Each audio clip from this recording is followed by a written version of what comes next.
My name is Yaozhang Wu. I'm an associate professor of civil engineering at the University of Arizona, also the center director of the Center for Applied Transportation Sciences. Anyway, I'm not really important. So the most important thing is that we have really 4 excellent speakers going to talk about themselves, their research today.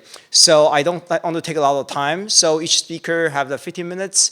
Since the time is really tight today, so what we're going to do is we're going to hold all the questions until the end of the presentations. And I'll do the time control. You know, I love to be a moderator. Do you know why? Control freak? Yes, I'm a control freak. Okay, I like to control people. Okay, that's how I do things. But in my house, my wife is controlling me. That's the other way around. Okay. So anyway, without further ado, I think let's start with the first presenter, Dr. Yu. Okay. So we're gonna I'm gonna read her bio real quick. Dr. Yu Zhang is a professor with the Department of Civil and Environmental Engineering at the University of South Florida. Dr. Zhang leads a Smart Urban Mobility Laboratory at the USF and serves as the director of National Institute of Congestion Reduction. And Dr. Zhang develops a mathematical programming and a lot of algorithms. And also, she serves as an associate editor for Transportation Research Part D, and she also on the editorial board of many journals. Okay, so without further ado, please join me and welcome Dr. Zhang. Thank you. Thank you for the many introduction. Okay, I'm very glad to be here. Thank you very much for the PacTrans for the invitation. And my topic is not so matching the session title, but I'm very glad to share with you the advanced air mobility research at USF. And I was trained to apply the operations research in transportation, especially with applications in air traffic management and intermodal transportation planning when I was at Berkeley. And after I joined USF, I expanded my research area into shared mobility and also the transportation resiliency. And very recently, my lab, and together with the center, the National UTC I'm leading, I focus more on the advanced air mobility, urban air mobility, and also the access transportation, like the public transit electrification. So actually, the air mobility in urban area is not a very new kind of topic, right? People already seen the helicopters transporting passengers in the urban area. And we have seen there has been tragedies because of the accidents. Why the urban air mobility starting from 2017 becoming a new buzzword again?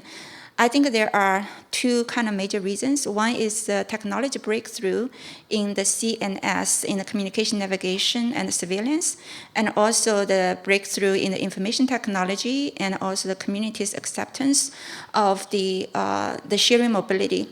And another major factor is now we are in the era of improving the efficiency of our national transportation system.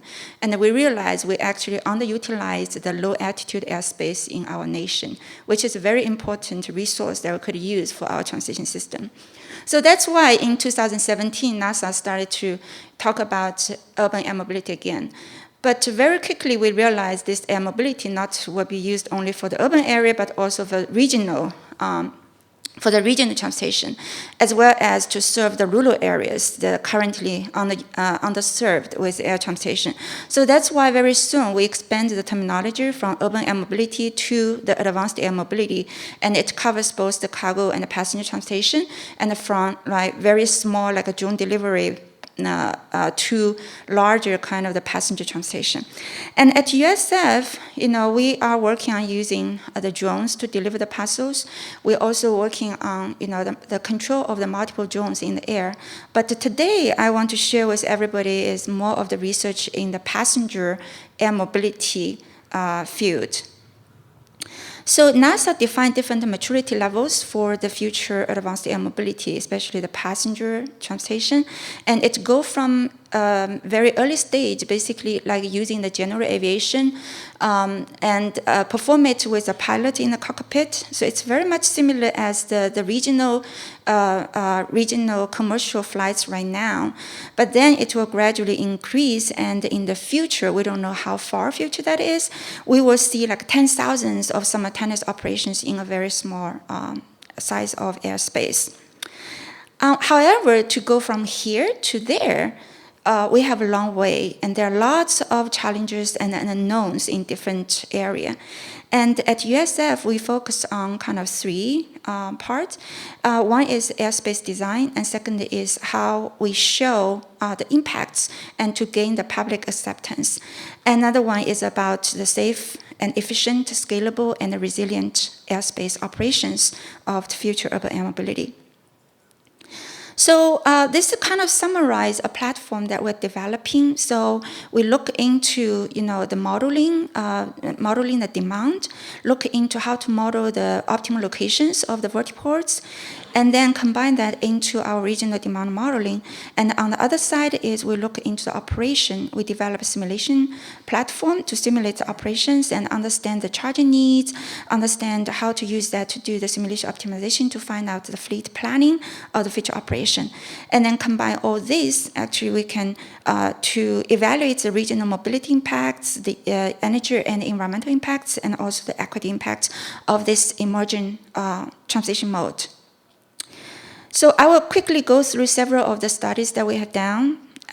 The first one is integrate network design and demand estimation for the on-demand UAM.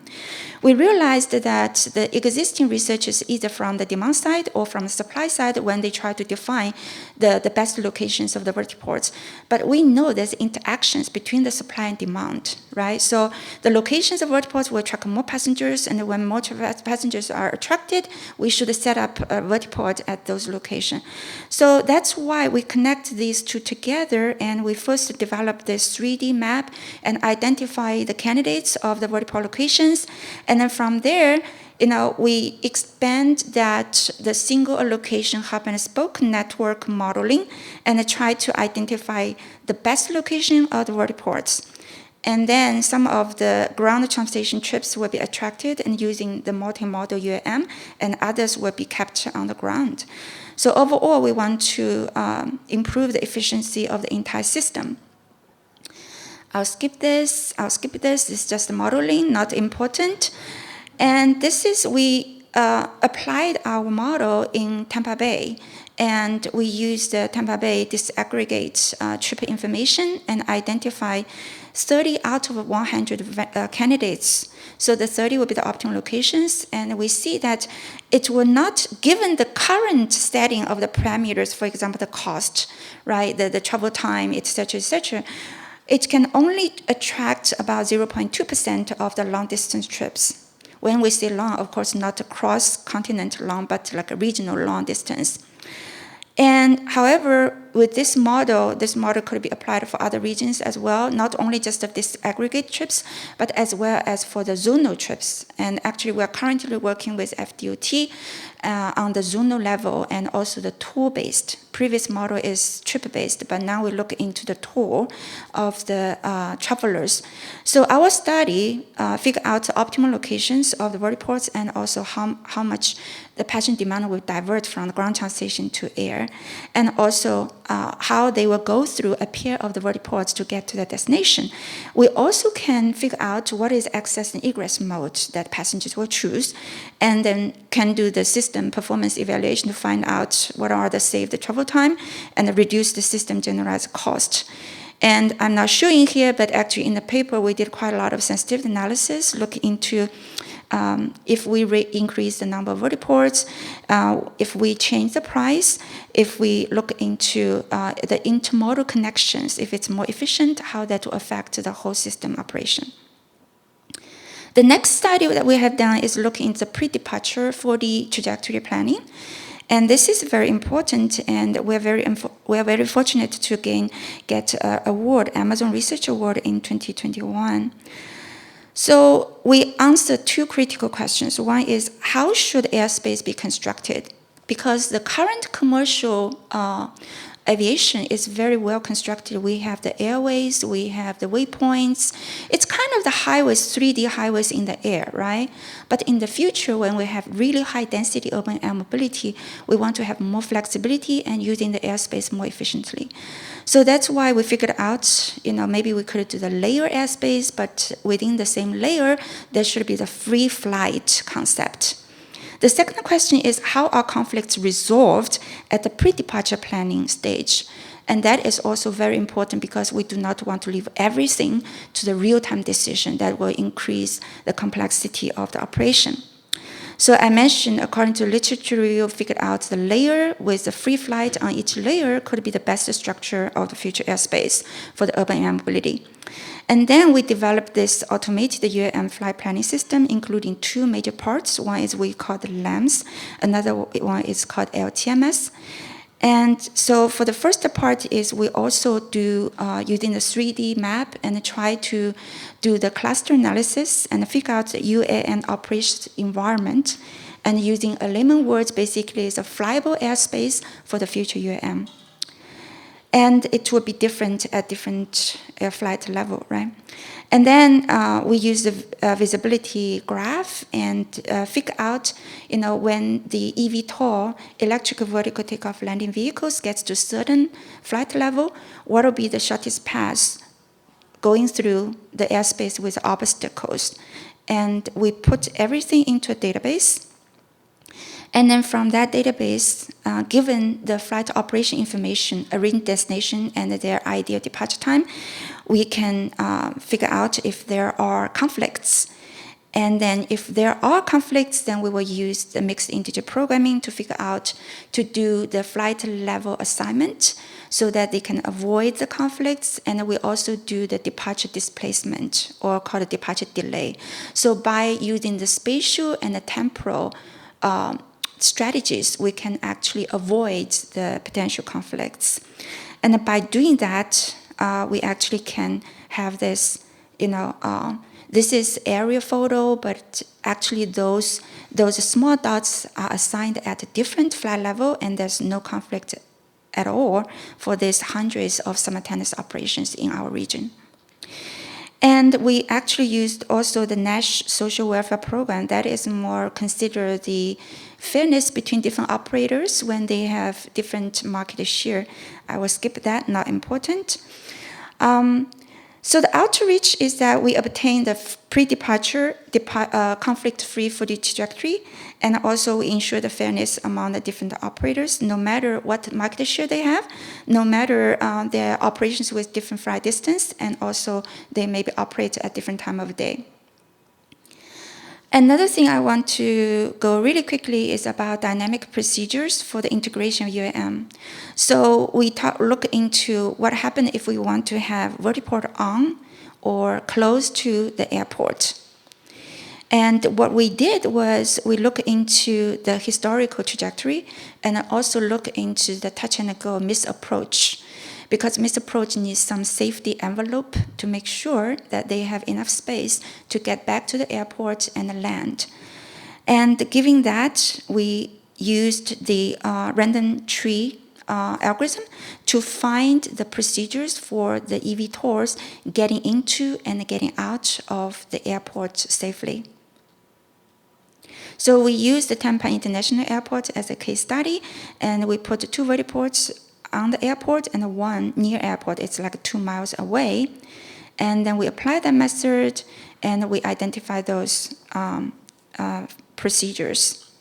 So what we found out is that considering the safety, actually we cannot find the constant procedures along the whole day.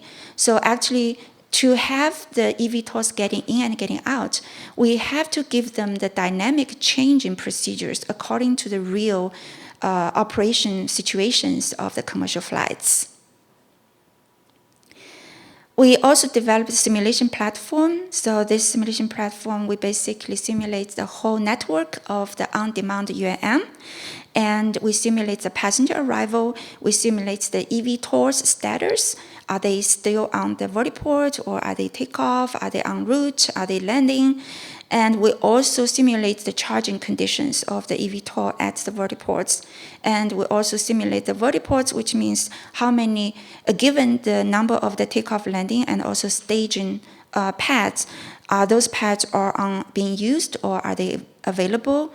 So from there, we actually, can get the outputs including facility occupancy and the charging capacity of the vertiports. We can also get the facility, get the state of charge of the eVTOL and our seat occupancy utilization rate.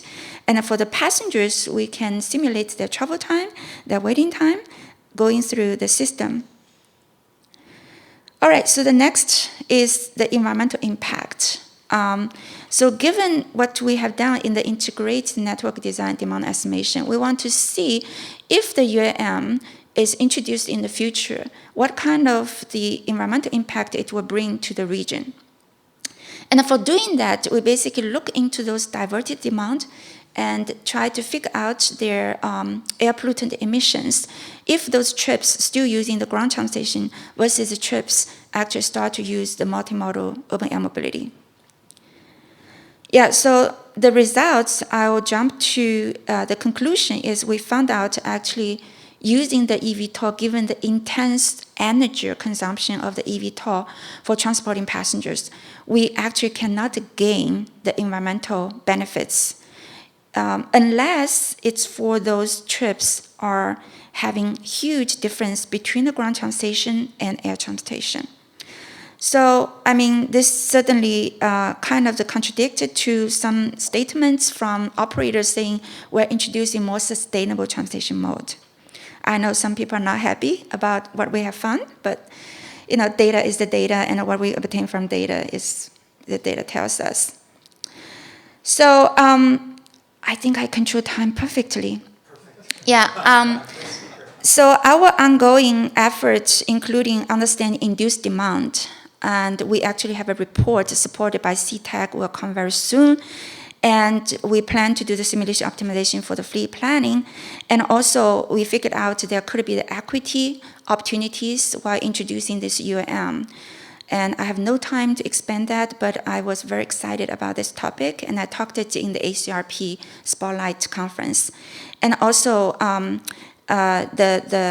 looking into how to evaluate the impacts to the region. And I mentioned we're working with FDOT, basically evaluate the mobility impact and the equity impact to the not only just Tampa Bay region, but the statewide model. So that's it. Thank you very much for your attention, and I look forward to your questions at the end.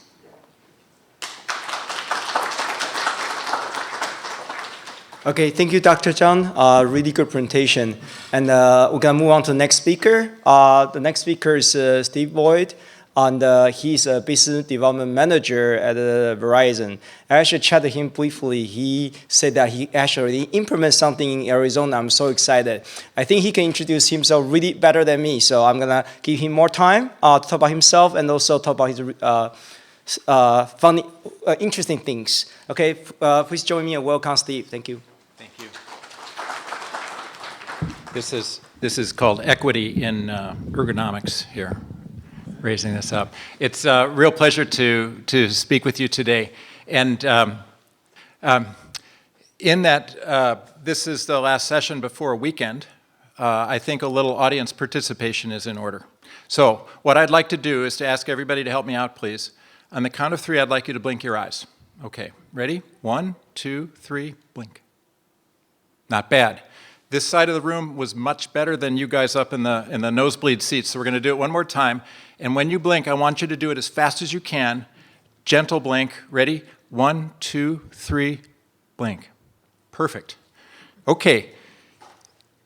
In the amount of time it took you to blink your eyes, which is approximately 100 milliseconds, we can take a set of basic safety messages and other information from a vehicle, send it up over a secure point-to-point network into the cloud where it's acted upon, decisions are made, and that information results in an instruction or a piece of information going back to the vehicle. That can be done today with systems that are in place and operational today. So in the short amount of time that we have available, what I'd like to do is to brief you on two major developments that make this possible. I think some of you may be familiar, but I think it's important material to touch on. I'd like to show you a few different use cases, and then wrap with the challenge. And the challenge is going to be that we need to save lives today with technology that exists and can be put to use today. So let's talk about the first development, and that is edge computing.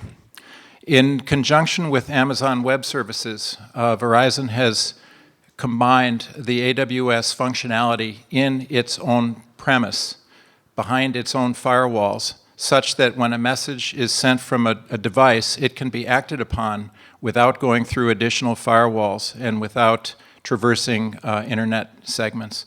And what this means is that the latency, of course, is low because you've minimized the transit of data, but that there's also a higher degree of certainty or less variability, let's say, because you're not dropping packets. And this is a crucial part of the equation to bring this sort of power to connected vehicles. The second major development is something that Alan spoke to this morning in his remarks regarding virtualizing the RSU.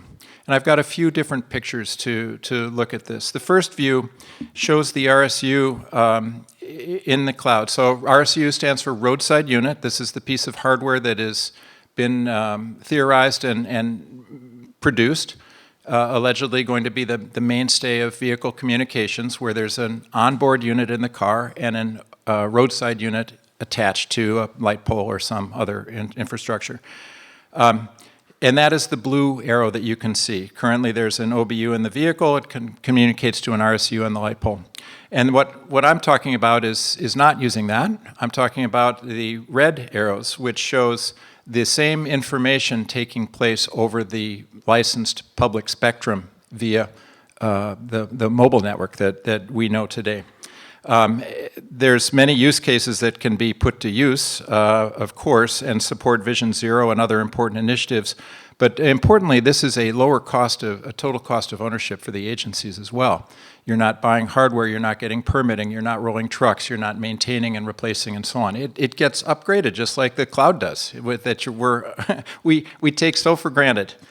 Now, when you take a little deeper view of this, then you can see the difference a little more clearly. On the left is a picture of the broadcast network, which is what's happening with the OBU RSU in the physical form. All pieces are broadcasting, all pieces are listening, and everything hears everything as long as you're within range. On the right-hand side is the virtualized equivalent of this, which kind of extends the concept. First, it begins with point-to-point communications instead of broadcast communications, and then it layers on the notion of a geofence, which you can assign in any arbitrary form factor you want. I have them drawn as circles, but the geofence is static, as in the case of an intersection, or it's dynamic, as in the case of a vehicle. And so then you can implement logic, which steers the right messages to the right place based on their relevance. And this is all what has to take place in the hardware scenario, but here we've moved much of that into the cloud, and we've unburdened the vehicle from having to have heavier processing. So what does this mean? The point-to-point communications is inherently a more secure communication method. So first and foremost, it's secure, and it simplifies the messaging that's being digested. Second, because it's geofenced, the information is contextual, and I've alluded to that a little bit. It can be aware of traffic intelligence, and it can be adjusted accordingly. And because it's cellular and cloud-based, it means it can scale out. So that is to say that your pilot, which starts as an intersection that turns into a corridor, can become the city and the state and come nationally with no hardware being rolled out, except for the communications, whatever is necessary at the traffic signals in the traffic cabinet. And finally, this is available as a service, which is kind of a tough adjustment for some agencies which are accustomed to only capital expenditure and maintenance. Here we've got a services model, so there's a wrinkle for us to take care of together, but the net of it is that it's affordable and scalable. Looking at a little level deeper, I think the important takeaway is that we're exchanging the very same message set, the SAE J2735 message set, which has been the standard for a while, and it describes pedestrian safety messages, basic safety messages. It knows how to handle the signal phase and timing information, traveler information, and so on. The point is that the virtualization of the RSU doesn't change any of this. We're using the same message set and achieving the same outcome via slightly different means. So let's look at a few different examples. And these are examples that we've completed within the last 3 to 5 months in conjunction with Arizona DOT and Maricopa County. The first is a work zone construction warning, and this is pretty straightforward. You can see the green lines on the roadway. Those green lines are painted virtually by the RSU as a geofence, such that when the Traffic Operations Center sends the notice of a construction project or a work project, it suddenly is understood by the vehicle, and that information is presented to the driver accordingly. The key point here being is that you don't have to anticipate where the construction is going to occur and hang hardware in the right vicinity to pass that message. As long as there's a cell coverage, you have this information available to you. That same kind of logic is applied to curve speed warnings. Really, it's just a geofence with a vehicle entering the geofence. It may be, however, that the traveler information or the safety message might be triggered by the vehicle's own velocity, or it could be triggered by seasonality, or the presence of an exceptionally low temperature, or the local knowledge that black ice is an issue on this curve during certain kind of atmospheric conditions. The point being here that you can bring environmental sensors and other pieces of information into the determination and set policy and present drivers with the safety message. Imagine how many lives could be saved with technology like that is available today. And the third use case that I'll present that also is ADOT in Maricopa County is the back of queue congestion warning. And we heard this morning from Ted Trepanier from INRIX, who talked about the presence of data that can indicate quite reliably a change in velocity, which would indicate the back of a queue. That information was ingested by the control center in Arizona, and it was mapped into a warning, and that warning was also scaled on the speed of the vehicles, so it could give a generous amount of time, contextually sensitive. So these are just examples. There's many, many more things that can happen. And I've used the weasel words, we've tackled these cases. They're weaselly because we haven't implemented each and every one of those in the field, though I think with the exception maybe of one or two, we've implemented them all, and the others are completely available to go. It's not as if this is, once you have the framework, actually implementing these things is rather straightforward. And so I would encourage you, if you're contemplating grant opportunities or whatever, to consider widely how this might be put to use. There's been mention made of speed, and in fact, I think this was a key part of Alan's remarks earlier today. The speed, the latency, which now makes this possible when it wasn't possible before. So what is the speed and what is the latency and how should we look at that? And the table on the right, I took a number of use cases out of the 5G AA Volume 1 and Volume 2 reports, which looks at a use case and also at the service level requirements for communications, for data, for latency, a number of important factors. So I pulled out the latency one because that's the topic that we're talking about here. And I looked at the categories. You can see safety, efficiency, convenience, driver assist, platooning. And not surprisingly, the green indicates coverage because it's 100 milliseconds or more. And in the chart in the lower left, I took great graphic liberty and chose to kind of ballpark my estimation, looking across those tables and saying about how many of those use cases are serviced today that are in the 5G AA taxonomy by that 100 milliseconds. And so you can see an estimate there. The point being that there's so much that can be done today. And I'll just hasten to say that we're actually seeing latency that's more on the order of 50 milliseconds with the 4G LTE network and edge computing. So you don't have to squint very much to understand that the direction things are going, more and more of these use cases will be possible, and that those red bars will move to the right in a very foreseeable time frame. Okay, so three things have to happen for these to be rolled out. And when we encounter agencies, everybody has a little bit of a different personality. Some people approach us because they want to attempt automation, and we will support their demonstration pilot projects. It used to be they would say, does it work? We want to see that it works. Well, it works. We've done this enough that it works, and we now do it on a for-fee basis and as part of pilots so that people can get familiar and comfortable with the technology.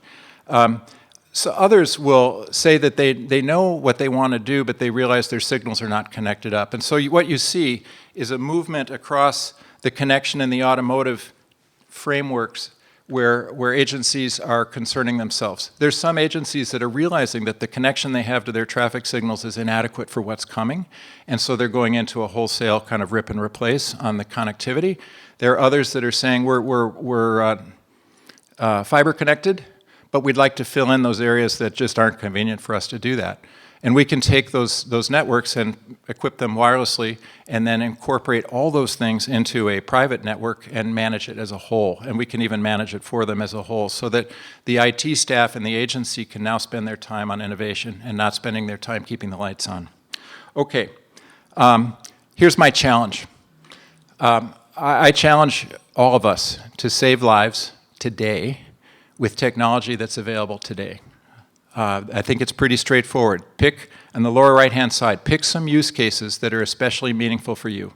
Vision Zero, work zone, safety, safety messages for drivers, and pick a bounded sort of project, whether it's a corridor or a geography or maybe it's a transit line, and put it in place and evaluate the impact. And I would say this as well. Look at equity as part of your evaluation, because when you can pull in the handset and the mobile phone, people don't have to be buying an $80,000 vehicle to be able to benefit from this. They can benefit from it with technology that they already have as well. Okay, well that's it. I look forward to your questions. I'll be available after the session for any one-on-one, and thank you so much for taking time to be here.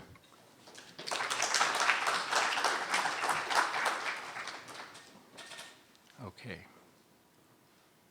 I'll let you drive. Oh, okay. Yeah. Thank you, Steve. You are really good controlling your time. Thank you so much. Give me 1 more minute, so then I can talk more about Assad a little bit. Dr. Khattak. I've known actually Dr. Khattak for many, many years. For me, he's just like a really distinguished professor. But today, actually, please allow me to read his bio. He has a really cool professorship. It's called Beeman Distinguished Professor of Civil and Environmental Engineering at the University of Tennessee, Knoxville, right? So, but he actually is the chief editor of the Journal of ITS. The impact factor is almost 4. Congrats, really amazing. So please, without further ado, please join me and welcome Dr. Khattak. Thank you. Yeah.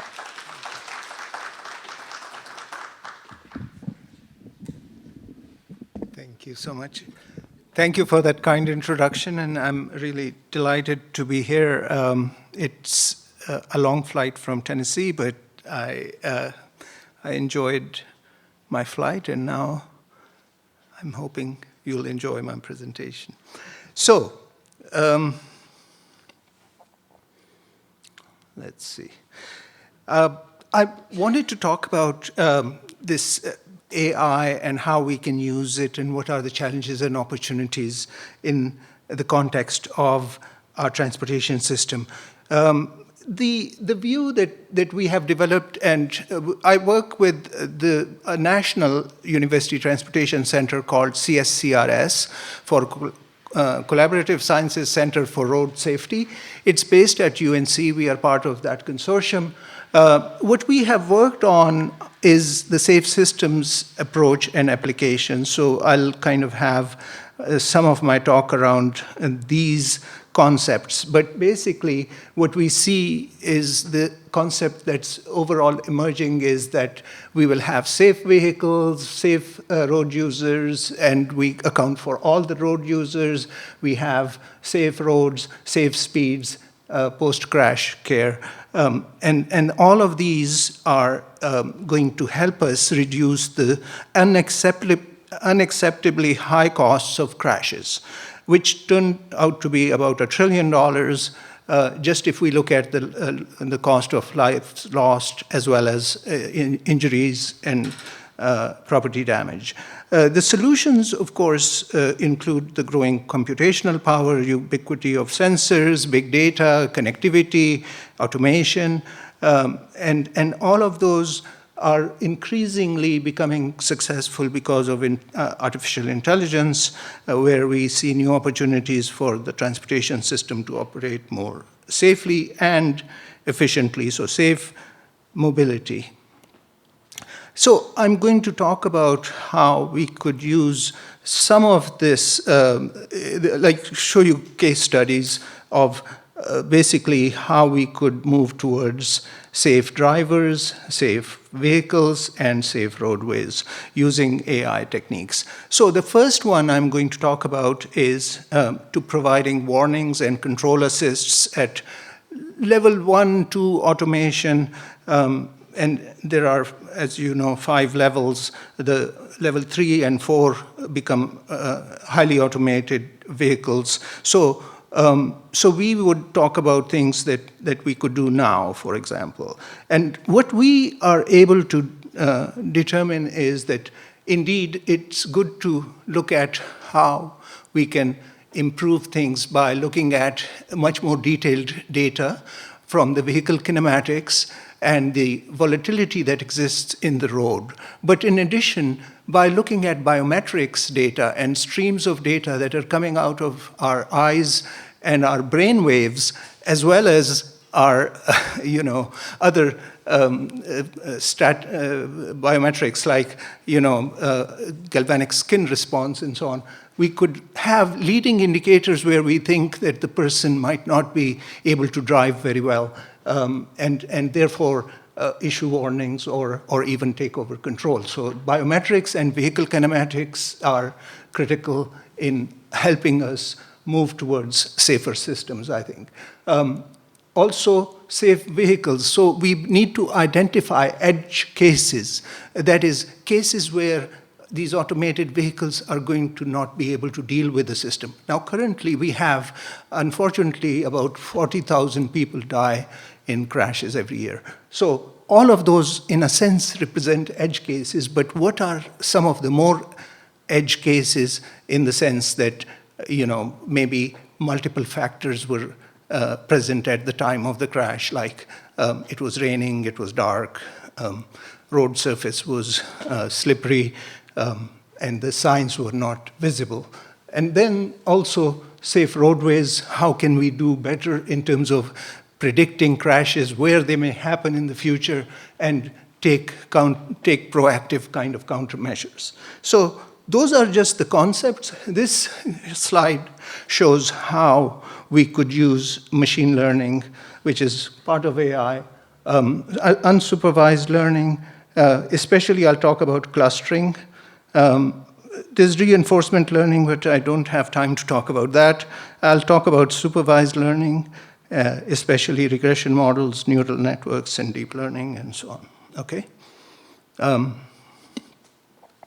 So the first study, which has been published as a paper in Accident Analysis and Prevention, so it has a lot more detail, but it's about crash prediction through unified analysis of the driver and the vehicle, and it shows us the application of 1D convolution neural network using this long short-term memory. So what we tried to answer is how is human error which contributes in about 94% of the crashes, how that can be reduced by monitoring the driver. And the question is how to predict crashes using the instantaneous driver behavior and vehicular movements prior to the crash. My main objectives of the study were to use naturalistic data, and we had good data from a study done by Virginia Tech. We also want to predict the occurrence of a crash or near crash situation using vehicle kinematics, instability in driving, and driver biometrics. And also identify hazardous conditions where we can generate warnings. So in short, this SHARP 2 naturalistic driving study data was collected on thousands of vehicles, and we have very detailed data on speed, acceleration in X and Y direction, and also, as you can see here, this is the important part, the distraction. Whether the driver was distracted by looking at their eye movements, we are able to tell whether the person was distracted or not. Now, what this does is, this study, it takes the data and then it does feature extraction, which tells us what the volatility is. Now, volatility is something you can think of it as maybe, sorry, I guess I needed a little water, but volatility is just something that would have a lot of up and down movement, for example, and that would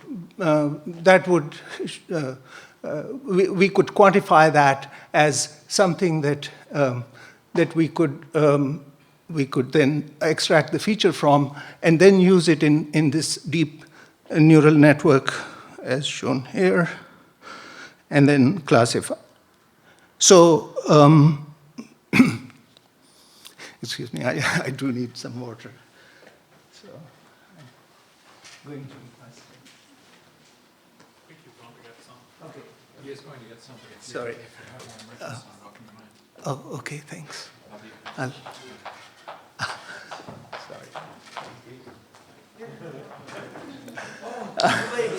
Okay.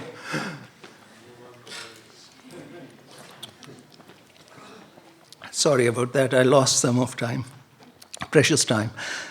So what we are able to do is to get the data on the volatility and then use that for prediction. And what we are able to do is to provide better models that are able to predict whether the person is going to get into a crash or not. With a lot of accuracy, like with CNN, we get about 95% accuracy, as is shown here. And so the outcome is that we have the crash risk can be quantified using this methodology, and we tried to do that using CNN. We are able to take into account driver biometrics, and also the distraction and driver volatility are taken into account. The other case study that I want to talk about are edge cases. So edge cases, you can think of it like this. They are over like things that happen in terms of crashes which have many contributing factors, for example. So I won't go through the details of this, but here's an example. This is a simple situation where a pedestrian may be hit by a vehicle and it results in an injury. But this is a more complicated situation where there's some occlusion, and this is even more complicated where a bicyclist is trying to cross a vehicle that is standing and a pedestrian comes out. So the third case shows that these kinds of cases could be even harder to deal with by automated vehicles, highly automated vehicles. So we took some of the data from AV crashes that have been made available by NHTSA, and we analyzed them and did clustering of those crashes and to identify what kind of edge cases we can come up with. This is just the data. It's collected from throughout the country. Some accidents happened on highways, some on parking lots, and so on. We were able to use k-means clustering, but we kind of used some additional ways in which we were able to identify ultimately the crashes that happen. So initially we have some variables that are important, like impact speed, and cluster on that, as well as cluster on weather, and I guess it was, yeah, those were the main ones, and if there was a remote driver or a in-vehicle driver. And then we keep on further going into more and more clusters. So this kind of method that we are still working on and will present at TRB, we are confident that it identifies cases that are really edge. For example, in this case, we see its condition was wet. In this crash, there was a sign lying flat on this, its side. There was also speed was high, rainy, and fallen sign, and CAV contact area, it hit this object. So in general, we are able to see that in edge cases, road markings were not clear or readable, traffic signs were not readable. They involved larger vehicles like large trucks and SUVs. These are passenger vehicle type trucks, and also non-intersections. The third one that I want to talk about is a study on ensemble learning. And basically, what we are trying to see is whether we can predict crashes using crash and inventory data for the future. So here we apply the stacking method. I'll explain that in a moment. We had crash data, inventory data, and road variables. So the segment level data was split into, we had data on 304 segments. This was a study that we did for Tennessee DOT. The training sample was separated, and it was 2013 to 2015. The validation sample was 2016, and the test sample was 2017 data. And okay, almost done. So this method, what it does is it creates like this this methodology where you can take different models like Poisson, negative binomial, tree-based regression, random forest, and gradient boosting, and you can use them as learners. So you can estimate models, have them predict, and use that predicted values as another set of variables into a model which then does the final prediction. And those are the meta-learners. And in this case, we found that the random forest was the best one. So I'll skip all the other details, but what I want to say is that the prediction accuracy of the stacked model was much better, as would be expected, was the highest compared to individual models. And also this reduces the bias and so on. So all I want to say is, in closing, that these AI tools are able to help us in terms of having a better predictability, and also the computing power, the big data, all of these opportunities, and people have been talking more and more about these trends on the internet. But essentially, I mean, we do have a huge opportunity here to improve our transportation system. Also, there are some issues that are that of trust deficit and black box and bias problems, which I didn't get a chance to discuss in detail, but they are embedded in there. Some studies are able to overcome, some methods are able to overcome these. Also, AI tools like the increase in AI applications, as we see in many, many areas other than transportation, also helps us move in terms of providing more and better, safer mobility for use cases. So with that, I'll end my talk. Thank you.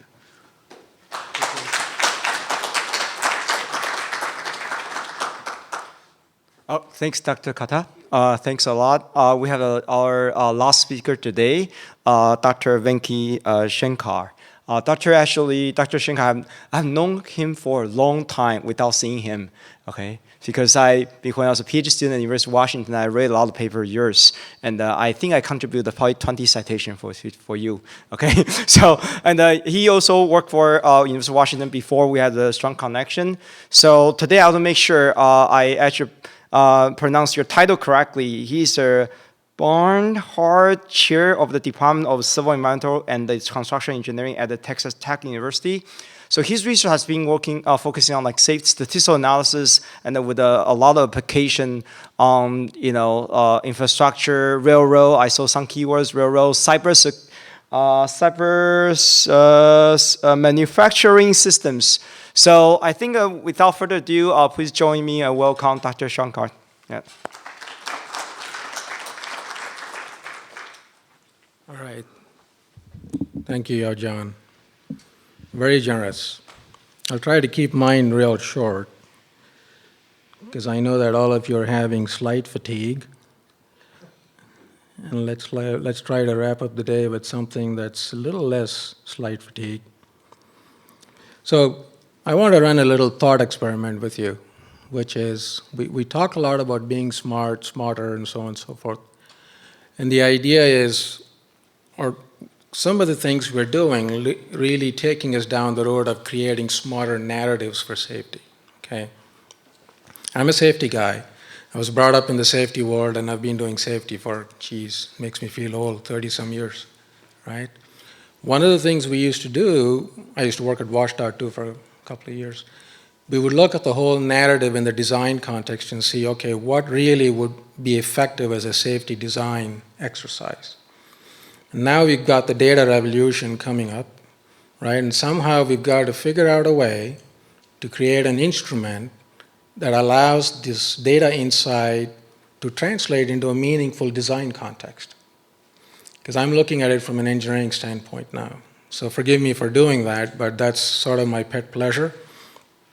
So the whole idea is to really look at some of the thoughts that have been raised by some of the prior speakers. And they're all referring to what we call as unobserved heterogeneity. Assad would relate to it. Some of the statistical models he talked about explicitly account for unobserved heterogeneity. What that really says is you observe something and you think certain things are associated with the observed outcome, but you don't have a complete story. Steve, you talked about storytelling and building a story. The problem we have in safety is when we think you're getting smarter about safety, the unobserved part changes. There's something else that comes in. Assad talked about edge cases, right? You have technology that comes in that changes the landscape. You've got shared mobility that comes in. All of a sudden, you don't have that discretized landscape for safety anymore. A lot of confluencing factors is what I would call them. So I tend to look at it from the standpoint of, okay, what's all the statistical stuff that I have done really led me to? And I'm standing here in front of you and telling me I know more about what I don't know than I know. And that's really what I want to share about and pick your brain on it a little bit, okay? Safety can be extremely humbling. So this modern narrative, is it really a realism or an ideology?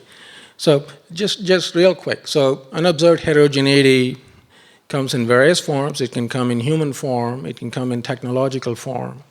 It can come in design form. It can come in environmental form. So if you visualize the problem in the context of X to X, everything to everything, it becomes extremely complicated. To my knowledge, to the best of my knowledge, there really is no model out there, a statistical construct that captures all of it. So invariably, you're going to run into unobserved heterogeneity. So my tack on this is, let's take the angle of what does it put the designer in terms of a situation that could be challenging. Now, Steve talked about end use cases. I know you've talked about that. Yu Zhang talked about that. This is big in our field now. Our field is going through an analytical revolution. People are starting to now really talk about end use cases driving the problem. In the old days, it used to be an abstract, forward-looking problem. And now things are becoming more meaningful because people are starting to see a lot of different technologies materialize at a fantastic speed. I mean, unbelievable speed. Just last 3 months, some of the things that have happened in the AI world, will shake you if you think you're up to speed on something, right? And so my thinking is, okay, if you're a highway design engineer and you're charged with designing a complete streetscape of some sort, where would you start? How would you build your intelligence? Are you going to do it the old-fashioned way, or are you going to find a way to harness the data revolution and make sense out of it, right? So I'm just going to dangle a few things in front of you because of time constraints. I can't go into so much detail. I'll present a very small, simple statistical model just to illustrate my example, right? And the reason I'm doing that is with that simple example, I want to highlight the complexity of what it takes to build a narrative going down the AI path. That's for somebody else to do. I'm not doing that, That's people in Google and all these other NLP-type thinkers who do that sort of thing, building narratives, right? And so the end destination, I don't know yet, but I hope to see you something real quick. This is my classic example of an end narrative that's very hard to describe by a machine. This is my pet example, and the reason it's my pet example is because I love geometric art, and I think the whole world is going towards what I call nexus design thinking, which is the intersection of the humanities and the arts and engineering and all of it. When you think about this, somebody who designed this because they wanted it to be sustainable, wanted it to be aesthetic, wanted it to be appealing, and it still got people from point A to point B with not too much of a disruption in terms of driver intuition. I mean, that's a fascinating problem for me, right? But when I look at it, 2 words jump out: unobserved heterogeneity. Okay? I mean, in the old days, I could classify and describe this problem very simply using stopping sight distance and all these traditional measures of effectiveness of safety, but not anymore, right? I take one piece of that interchange called the ramp segment, and I start to look at what I would consider to be significant attractors of unobserved heterogeneity, right? For example, horizontal curvature. Number of horizontal curves you put on a single ramp, or the minimum horizontal curve radius on a particular ramp segment. These things elicit very different driver behavior and response. And you start to put in and layer on this thing called mixed fleet operations. You got robo-taxis, among other things, autonomous vehicles of certain levels of autonomy, and you start to mix in, say, bike and other modes of transport that are, for all intents and purposes, non-motorized. Then you can imagine what happens with the driver response, or the user response is probably the more appropriate term. How does a particular user respond to a horizontal curve, right? And so it completely changes our thinking of how to model these very complex interactions in the X to X universe. That's my main goal. I want to see the evolution of it going forward. So coming back to the old engineer in the making, project development. At the end of the day, you have an end use case. You got to build something that everybody can equitably use. Steve pointed that out. Asad pointed it out. And Yu Zhang pointed it out. Because in all 3 different layers of application, you have equities of users come to the forefront. Well, For us engineers, the first thing we look at is what's called a design matrix. What an engineer calls a design matrix is composed of all the statistical variables that you put in a design matrix in a statistical model. I mean, I'm talking the regression sense over here, okay? And you can only put so much because you don't observe everything you need to observe. And there are certain things you don't know, and there's things you know you want to know but you don't know, et cetera, et cetera. So there's a multiple universe in terms of things you don't know. Now here's a model. In today's age, this is a fairly simple model. It's called a random coefficients model. Basically, what it does in principle is the following. You have some expected outcome on the left-hand side called number of crashes. Right-hand side, you put in variables that you think are statistically associated with the number of crashes. And for simplicity, all I did is I put in all the hard infrastructure variables, horizontal curvature, number of curves on a segment, et cetera, right? And I get some coefficients out of it. Well, you can imagine now, let's say you had 10 variables in the model. There are some that have the same effect across all ramp segments. Let's say I have 500 some ramp segments. All these variables have the same impact across location. Nothing changes statistically speaking. But then there may be a couple that change across location because of the fact that the unobserved heterogeneity varies from place to place. I forget which speaker alluded to it. It was an earlier session where they said, I think it was Ted Trepanier, where he said that you could have the same exact design in different locations, but you could have completely different responses. And you sit there scratching your head and go, how do you design for that? Is a shoulder width greater than 6 feet having the same effect in two different locations? Possibly not. I mean, you and I know that, but you got to statistically validate it, and you got to teach a machine how to recognize that too, right?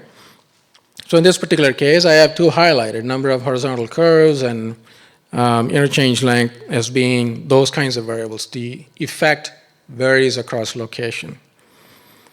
Well, what do you do with that? Well, what you do with that is it allows you to create a narrative where I can take those particular variables, horizontal curves and ramp, and total interchange length, and I can look at the distribution of their effects across the sample. And I find out in this particular case, this is not a generalized statement. In this particular case, very specific to the sample, what I find, for example, is that 78.55% of ramp segments have a positive coefficient for number of horizontal curves. That is to say, on those segments, if you increase the number of horizontal curves, the expectation of crashes goes up. But you got 21.45% where the expectation of crashes actually goes down. And you're trying to find out why, right? That's part of the AI problem. You and I can't possibly infer that because we have a very limited design context to use to explain the problem. It seems like a statistical anomaly, but it isn't. It's very real.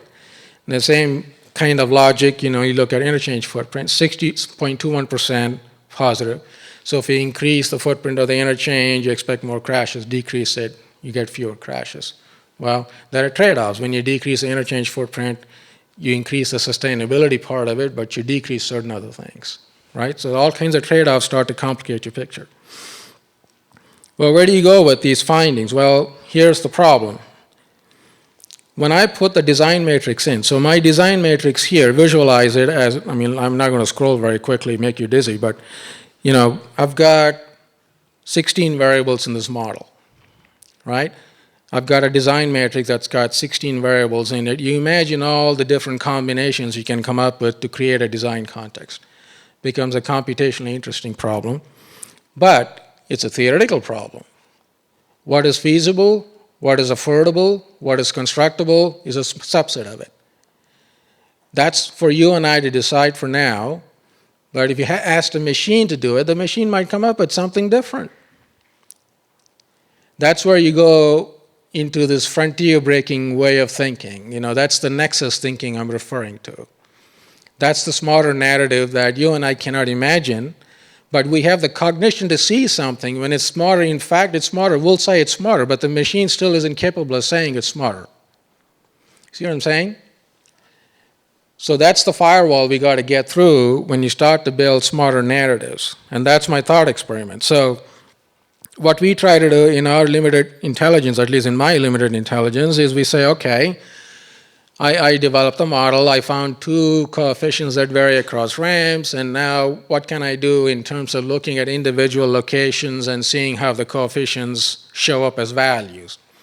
I can try to go somewhere with it, right? But the problem is I got two distributions here. I have a distribution H and a distribution G. H is my conditional distribution. It's very specific to the data I measured. And oftentimes there is no assurance that the H and the G will coincide. I mean, that's my ideal, okay? But the H might give me much better predictions. So when you start thinking about machine intelligence and what you do with the H part versus what the H will actually explain in terms of building new intelligence, there's a big gap. At least that's the way I feel when I review all the work. So the takeaway from today's talk, if there is something that I'd like to share with you prognosis-wise, is think conditional. Everything you do and measure is conditioned on what you see, not what is to come, not the edge cases Assad was talking about. And the edge cases can be incredible. It could be somebody's dog running across the road. That's an edge case. The machine doesn't know it. It doesn't have it in the database. If you ask an AI machine to drop a dog, it'll probably drop something else, right? So there are frontiers to break. And so everything in this world, as I see going forward in building a narrative for a smarter safety paradigm, is generally, if not always, conditioned on what you observe and what you see. And then it goes down this pathway of imagining a new universe, and that's the difficult part. And that's where I think the confluence of thinking is real important. So my concluding remarks are try to find ways to leverage unobserved heterogeneity to the best of your ability in cognizing the problem, using statistical pathways. And I think the thrilling part of it is it sits at the intersection of multiple fields, nexus design thinking. And I'm going to leave you with a story, moral here, which I really believe in. There's a lot of room at the bottom for safety. Don't give up. Exciting life awaits you for younger people in the audience in particular. You can have fun with safety for as long as you want to live. Thank you.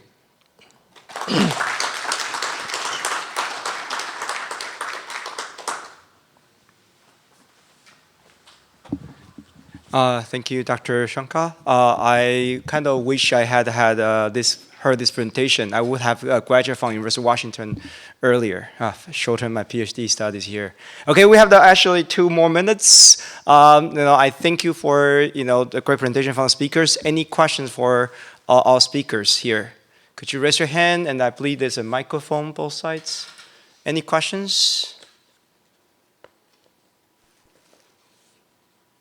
I have a lot of questions. I don't want to take much time. Okay, so I think we just use the last 2 minutes. Anything the speakers want to add to the audience?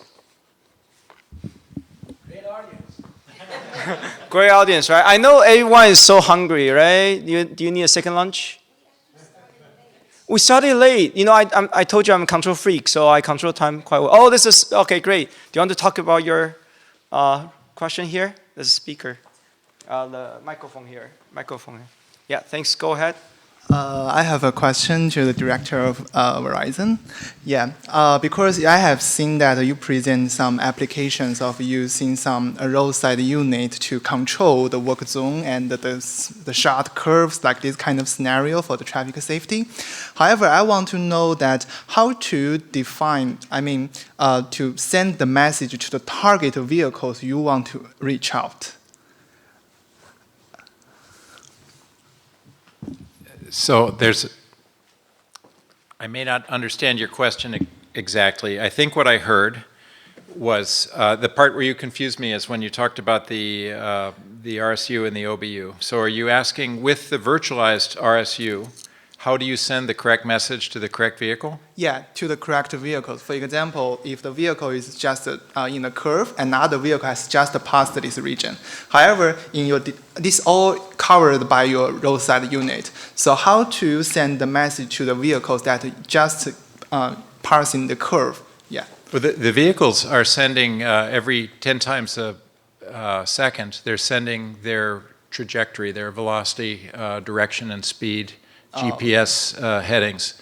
And so the policy is set in the virtual RSU by the by the operations center.